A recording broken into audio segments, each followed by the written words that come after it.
Assalamualaikum. Today's session is about the common mistakes in essay writing. मेरे पास on average daily 2-3-4 ऐसे detail में 3000 words का मैं check करती हूँ और जो टॉप 10 मिस्टेक्स हैं जो कि कॉमन मिस्टेक्स हैं वो आज मैं आपके साथ डिस्कस करती हूँ one by one two keep it simple ताकि आपके लिए भी ओवरबर्डन ना हो और एट द सेम टाइम मेरा पर्पस है आपको कम्युनिकेट करूँ where you can improve yourself in terms of essay writing. First of all, यहाँ पे ज़्यादातर स्टूडेंट क्या करते हैं ओवर जनरलाइज टेक्निक को अप्लाई करते हैं like in the country in this way this that का यूज करते हैं एग्जामिनर को ये चीज़ें नहीं पसंद है व्हाट ही इज इंटरेस्टेड कि आप specific relevant to the point लिखे अगर आप पाकिस्तान की बात करें तो यू मस्ट बी क्लियर सिर्फ सेल्फ असम्पशन पे कोई आपके लिए सही नहीं रहेगा सेकेंडली बिल्कुल आउटलाइन जो होती हैं वो बिल्कुल ही स्कैटर्ड होती हैं रैंडम होती हैं कोई ऐसा स्ट्रक्चर फॉलो नहीं होता ऐसे की आउटलाइन की 3 टाइप्स है एक होती है फ्रेज एक होती है क्लोज और एक होती है in the middle of word उसमें आप कुछ सेक्शंस को करते हो और फिर आप उस पर स्टिक भी रहते हो ये नहीं कि अभी आपने हाफ आपने क्लोज में किया आपने हाफ आपने फ्रेज में किया ऐसा नहीं लेकिन उसको फिर एक स्ट्रक्चर में लेके आना पड़ता है देन आपके सोर्सेस क्लियर नहीं होते एंड नंबर 4 पे जो मोस्ट इम्पॉर्टेंट है वो ये कि आप लोग कैबिन कॉन्टेक्स्ट को नहीं करते जो पॉजिटिव वर्ड्स हैं आप उनको नेगेटिव के साथ यूज करते हो जैसे great challenges which challenges is negative word why you are using it with like you know great challenges आप तो चीजों को exaggerate कर रहे हो so that's not a good thing apart from it what you need to do कि आपने इसको स्ट्रक्चर रखना है टू द पॉइंट रखना है नो मिस्टेक ऑफ आर्टिकल अपने आर्टिकल्स को ठीक रखें no user this and that no over generalize statement passive voice में नहीं लिखना उसके अलावा रेलिवेंट सोर्सेज को यूज करना है अपार्ट फ्रॉम इट आपकी राइटिंग में स्ट्रक्चर होना चाहिए प्रॉपर स्टार्ट प्रॉपर एंड ये सारी मिस्टेक्स ना आपकी ओवरऑल एक नेगेटिव जो है उसको प्रोजेक्शन देती हैं व्हाट आई वुड सजेस्ट कि जितने भी मैं एसेस चेक करके अपलोड करती हूँ दो के एक बंदे को फायदा हो रहा है लेकिन आप दूसरों के मिस्टेक से भी सीखते हो और आपको सीखना भी चाहिए so here I am going to list down the few important mistakes जो कि आपने वन बाय वन एरियाज पे काम करना है ताकि आपका टाइम वेस्ट ना हो और आपको बताओ मैंने किन एरियाज पे काम करना है that would be all first subject verb agreement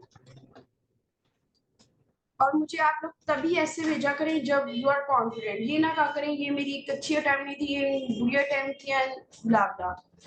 active passive usages always use active उसके अलावा मिस्टेक्स ऑफ आर्टिकल्स ये मैंने बहुत ज्यादा देखी है उसके अलावा आप डी और एन को और ए को बहुत ज्यादा लिखते हो ओवर जनरलाइज लिखते हो स्टार्ट करके फ्रेजेस को यूज करते हो इसके अलावा जो मैं आज के एक दो ऐसे चेक किया मैं उसकी समरी रिकॉल करके आपके लिए लिस्ट डाउन कर रही हूँ आप स्टेटमेंट्स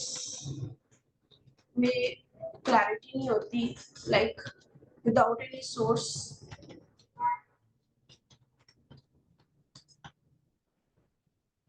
ठीक है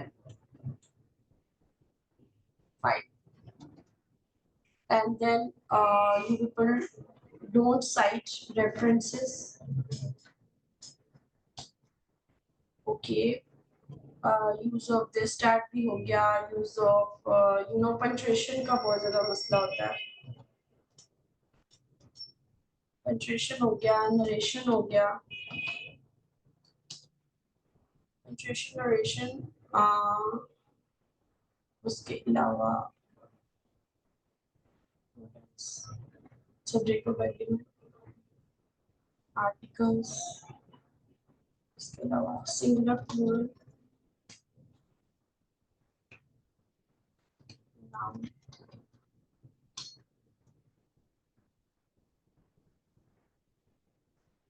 or structure, proper coherence, no right use of connector.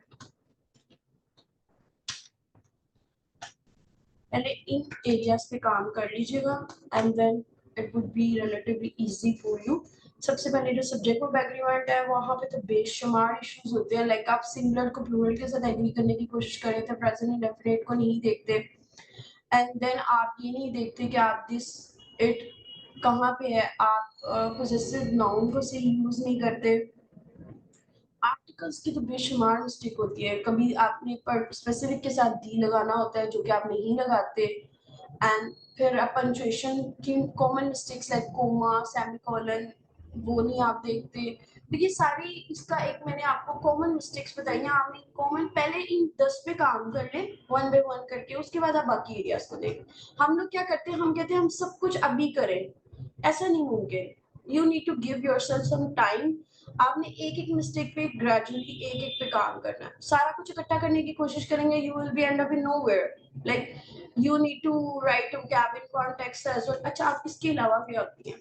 जो कि जिनके बाद में करना,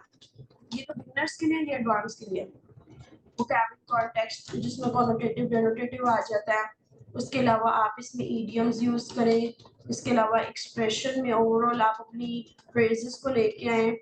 इसके अलावा आप जो है साइटेशन प्रॉपर दें, उसके अलावा लाइक ये एडवांस लेवल पे है, बट आप बेसिक से ही सही नहीं निकलते तो आपको मैं आगे कहाँ लेके जाऊँ। इसके अलावा जो आपके रेफरेंसेस हैं बुक्स वगैरह के वो दें, जर्नल्स के दें,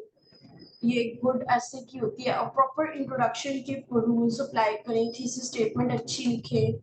ये सारे जब एरियाज पे आप काम करेंगे तो नेचुरली आपका एक ग्रूम्ड वर्जन, एक अच्छी वाला ऐसे होगा। स्टूडेंट में एक आध चीज इम्बैलेंस होती है, एक आध चीज का कोई मसला नहीं है, लेकिन जब ओवरऑल लुक आपकी गलत होगी तो it will not make any sense to you, like examiner को इरिटेशन होगी। लाइक आज मैंने एक आउटलाइन चेक किया, उसमें आउटलाइन में सारा कुछ उसने कर दिया है कि उसने भी नीचे पैराग्राफिंग के लिए कुछ छोड़ा ही नहीं है। Always lead outlines are the leading ahead, like you need to follow it. ये नहीं कि आपने सारा कुछ वहीं पे बता देना, यू नीड उसका एक पर्पस है, आप एक साइन पोस्टिंग के तौर पे उसको यूज करें। सेम गोज विद कंक्लूजन के रूल्स अप्लाई करें, कंक्लूजन में आप प्रॉपर कनेक्टर दें, रीस्टेट करें दिस स्टेटमेंट को, कोई से 3 पॉइंट्स को लिखें एंड देन एक होप स्टेटमेंट दें। मैं इंट्रोडक्शन और कंक्लूजन पे आपका काम खास तौर पे करा रही हूँ, आउटलाइन पे इन एरियाज पे काम करें, इंशाल्लाह नेक्स्ट वीडियो में मैं आपको मजीद गाइड करूंगी। Thank you very much.